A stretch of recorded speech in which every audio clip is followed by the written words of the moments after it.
The Epstein files were released on Friday, and naturally it's been the talk of the town. I'll have more commentary on the health and fitness or health and wellness folks implicated in the files in a longer form content piece. But I wanted to focus on this first because with all the tech billionaires that were mentioned in the Epstein files or implicated in the Epstein files, the only one that wasn't from that time period is Steve Jobs. And I think that's actually cool and a lesson to be learned. And as much as we're kind of focused on the negative right now and the people we don't want to be associated with and the folks that we're calling into question their integrity and their morals and their character, there's some powerful lessons to be learned from Steve. So I want to focus on the positive here for a second.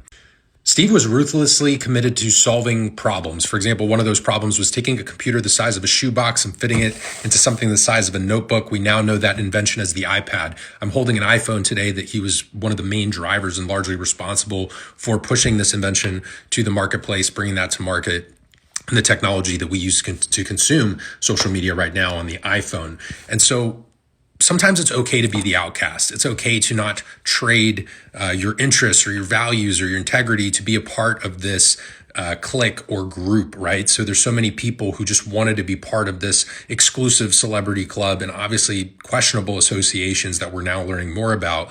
And so it's okay to pave your own path. Maybe you are ostracized. Maybe you're on your own. Maybe you're doing your own thing. It is lonely. And I'm sure it was an arduous path for Steve. And I don't know if he'll ever be implicated in this, but as of right now, his name is not mentioned once in those files. And I think it's a powerful lesson for business owners, for people who want to build a brand, for creatives. And so just focusing on maybe the only good thing that's come of this whole announcement since Friday. Now, if you're a coach or creator in the health and wellness space, a little alarmed by the individual who's been called out in the Epstein files, I'll get into more on that on Tuesday, more than likely.